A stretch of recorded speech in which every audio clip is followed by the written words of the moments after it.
Pecan Corner. I'm Tina, and today we're going to use a bunch of beef bones and fat to make our own beef stock and to recover our beef fat.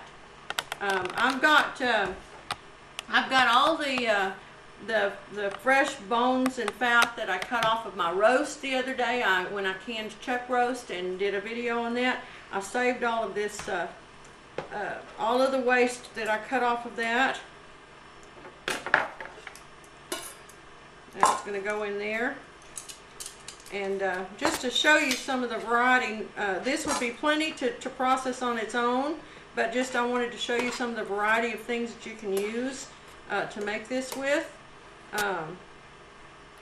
I've got some beef marrow bones here that were on clearance, but still not spoiled at all, so I'm going to put them in. I'm going to brown all of these in the oven, and then I'll pull them out and put them in the stock pot along with some water and boil them down. I've also got, we grilled steaks the other day. We had some nice pub steaks. I saved the bones and the fat from those. I trimmed them off before we ate so that they'd be nice and clean to use for this. So you can even save your cooked bones. You don't have to have them raw. Same thing with this. This is the fat and bones left over from a pot roast that I cooked a while back, and I just popped it in the freezer to save for this purpose. And I'll just add them in here. And then finally, I was at the store the other day, and there were some beef neck bones. That's another good thing that you could use if you just don't have bones from meat that you've eaten yet, and so you want to do that. See, there's nice meaty neck bones. Put them in here. All right, now I'm going to put these in the oven. I'm going to bake them at 350 degrees. Ooh, making a mess here. Yeah. Yuck. Let me do something about that. I don't like to leave messes lay. Throw that right away. I'm going to get some paper towels with some antibacterial soap to clean that up with. Right now, that way it won't spill any further, won't go any further. And then I'll sanitize my whole counter when I'm done. About how long, Paul, do you think these are going to have to bake? Okay. Just an hour, hour and a half. Hour and a half? Till they're brown. Till the raw bones are dark brown. Okay, all right. So take as long as it takes. It might take. Knock that over. Knock this over? Yeah, that's a big old pile. You got to spread that out. Okay. So however long it takes for your bones to turn brown. There we go. Fat and milk down in there. Yeah. Okay. All right. All right. All right. So I'm going to put these in the oven. Should I cover it? I don't want to cover it because I don't want to keep any moisture in there. Just like it is. All right. I'm going to put these in the oven and bake them, and then we'll be back. All right. My bones are all. Let me hold these up where you can see them. Hold on a second. I'll show you how done they are. See how nicely. Can you see that? Yes. Okay. See how nicely browned all that is? I'm going to take these and I'm going to put them in my big stock pot with some water, and then I'm going to boil them. Boil them a long time until the water's reduced by about half. I'll put them all in here and I'll cover them with water, and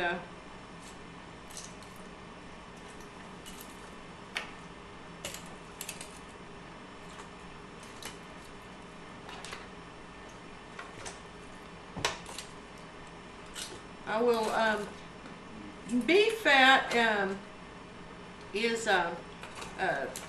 needs to be stored differently than pork fat. We always save our pork fat, our bacon fat and such to use for frying with because it's such good seasoning. But nice clean beef fat can also be used in cooking and in frying. Be great for deep frying with because there'll be plenty of it and it won't have a very strong flavor. the tallow that candles were made out of, or that soap can be made out of. That's another thing you can do with this. If you make your own soap, I don't make soap, but if you do, you can use this beef fat once you clean it real good, and use it to make your soap. And I have heard that tallow soap is really lovely and very good for the skin.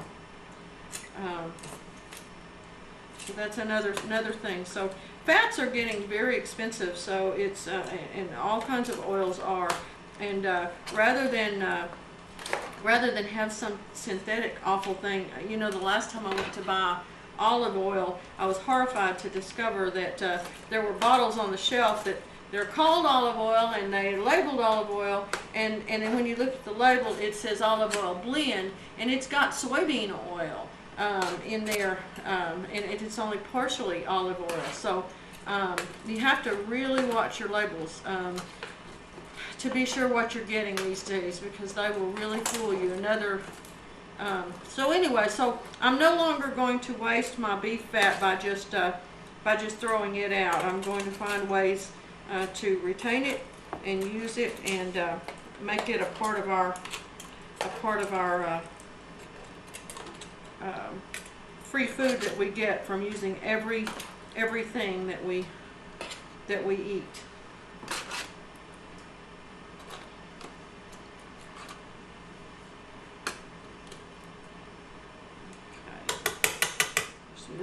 A lot of this gelatinous stuff is really stuck here, so I'm going to there we go. You want to talk about water? Huh? What I said about water? Yeah, we'll put some. We're not going to. I'm going to pour the fat in here with these to cook. There we go. And then I'm going to put hot water in this pan, and I'm going to deglaze this pan just like you would deglaze when you're cooking, so that none of this fat and none of this lovely little brown bit goes to waste. They're all going to go into that stock pot to make that nice beef stock that I can. And you know, I don't know when you bought it last, but I think beef and chicken stock both are running about $1.25 a can for the, or $1.50 a can for the brand names, and even the bargain brands are $1 a can. So you can really save yourself a lot and have some nice. We'll have no fat in that broth that we can, because we're gonna chill it and take that out. All right, now we pour this up, and then put some water in this.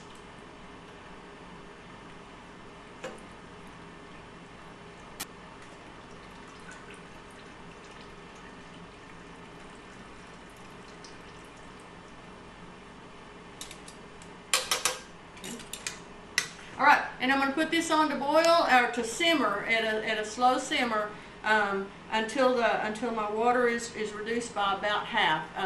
We roasted these bones for 1 hour and 45 minutes at 350 degrees, and I'll tell you how long we're going to boil them when I come back. We're back. I've boiled down the stock, and now I'm taking the bones and the remains out.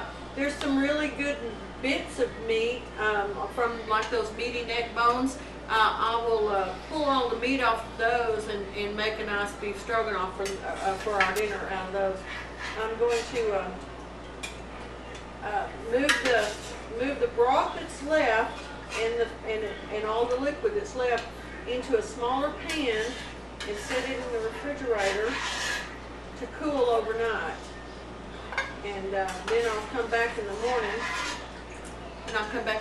And show you. Hello, welcome to Pecan Corner.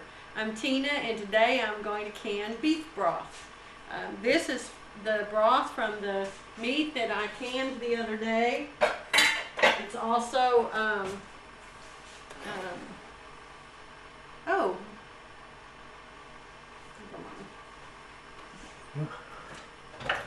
What's the matter? Oh, I forgot that we already started this video the other day, yeah. All right, now what I'm doing, I'm back. Hi, I'm back. Now I'm going to take the fat off of the top of this, What I've done is I've left it in the refrigerator for the fat to rise to the top, and I'm going to save my fat, and I'll do another video and show you how I clean that. This is the tallow from the beef, and it's very good for a number of different things. And so I'm going to show you, I'll show you in another video how to clean that and make that good for further use. Hands clean. I don't know how those television cooks did it without washing their hands all the time. I feel like I always have to wash mine. All right, now I've got my. Going to show you what this looks like. It's jellied. It's just so rich and thick. And can you see that? Mm-hmm. Okay. See how jellied it is? There used to be a dish that they used to eat called consommé. And they would make these jellied beef or meat dishes, and it was almost like Jello, but it was a meat dish, and that's why where they were able to do that is that nice rich gelatin that's in that. I'm going to heat this up to boiling and then put it in my jars, and I'll be back to show you what I do then. Okay, I'm back. My beef is boiling. My jars are sterile and hot. They're sitting here in this in the canner. So they'll stay nice and hot. I'm going to bring my, for convenience sake, I'm going to bring my pot of beef broth over here where y'all can see it a little easier. And I'm going to fill my jar one at a time and set them back in the. Oh, this smells so good. It smells just like the roast did when it was cooking. And you know, I used steak bones and some bones I had saved from a roast I had cooked. So there are you know, you can kind of put those bones in the freezer to wait until you're ready to use them. Now I'm going to add I didn't have any salt on these bones when they were being cooked, so I'm going to add a little salt to each jar because we like salt. This doesn't help preserve it. It's just that we think things taste better when they have a little salt in them. All right, there's that. I don't have to poke anything around because there's nothing in there to trap air bubbles. There's hardly any fat on this because I pulled all of that fat off while it was cold. So this is,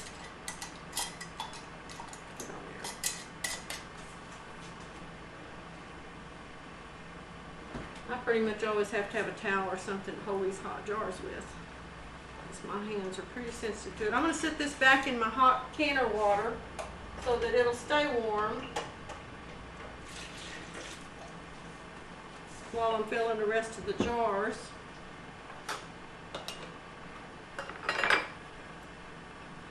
I'm doing these in pints because we tend to use a lot of our beef broth in recipes rather than in soups. If we're going to make soup, we usually have some meat that we're using with it. Now this, since we're canning so much, we may use it a little bit differently, but we'll use beef broth to make gravy, or we'll add it to a recipe to add more flavor. So I'm trying to put this into the size of. Did you put salt in? No, I didn't. Thank you for reminding me. I'm using cannon salt here. You could also use kosher salt. I found this cannon salt on clearance one time, and it's kind of ridiculous. You know, they have an expiration date on everything these days. Well, I'm here to tell you your salt is never going to expire. You could have gotten it out of the pyramids and it's still just salt. But they have to put a best by date on everything commercially these days.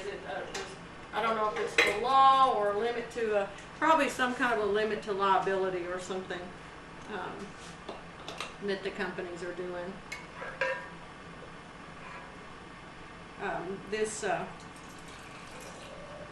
Paul was telling me that during the break, while we were waiting for this to heat, that when they made consomme, they would break egg in it and use that to clarify the broth, so that it was a very, very clear broth, really, really beautiful one, and that's what they would would cool off very carefully and allow to gel. I'm going to try leaving a little extra headspace in these because I had so much drawn out the last time when I canned my beef. So much was drawn out into the water, and so I'm interested to see if I leave a little more headspace, if that will help that to happen less frequently, not as much. As much, which is less frequently, right? Well, I'm nothing if not redundant. Anyone who knows me will tell you that I believe in doing things twice, or having two methods or two words, or As long as you're not redundant in husbands, is that what you're saying? I would never be. I have the best husband in the world, and I hope that all of you watching are able to feel the same way. If you're not, be extra nice to him, and maybe you can turn him around. Salt. I forgot my salt. Yeah.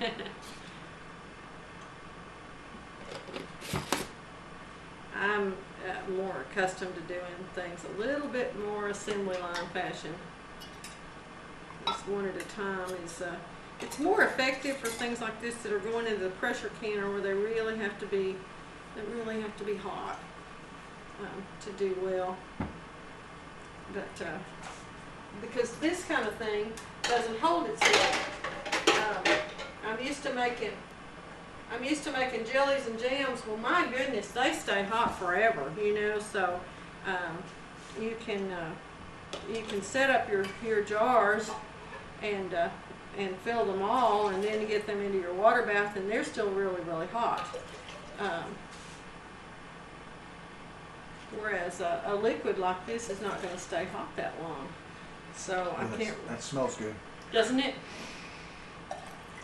We're so looking forward to, in a couple of months when it's really cold, being able to open up these jars and have our own broth.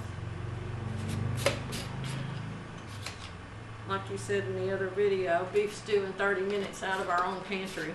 You know, that's pretty awesome to think about, being able to do that. I also saved some, I had a roasted chicken last night, we did, and so I hustled around and cooked up the skin and the bones and the fat, and made a quart of broth out of that, which I'm going to tuck into the canner with this. It's sitting in the fridge right now, but I'll pull it out and so you have to can it for the length of quarts if you got 1 quart. No, I'm going to move it into pints, since I'm going to put it in with this. I was going to say, yeah. Oh, You can do it but you just got to can it to the length of a quart. yes, yeah. So, but I've got it in the fridge right now. But I'll bring it back to a boil, put it into some pint jars, and drop it in with these. I didn't want to run the canner for just a quart of chicken broth, but I hated to waste those bones now that I know what lovely broth I can make myself, and how simple it is to store it. We're both pretty smitten. I like that it just doesn't have all this extra stuff that doesn't need to be in there. Exactly. Exactly.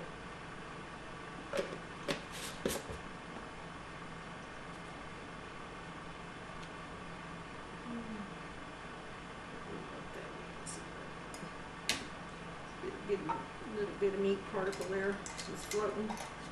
You can strain this too if you want it a little bit cleaner. We don't care for the way we use it. but you could do that.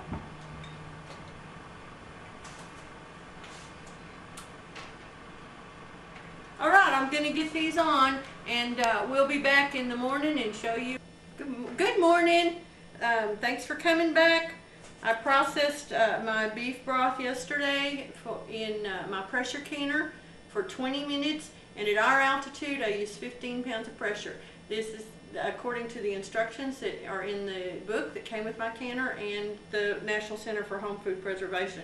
It came out really nice, and leaving a little extra headroom really helped I didn't have a bunch of it sucked out of the jars this time, so the water was still clean that was in the pressure canner, and the jars were much cleaner.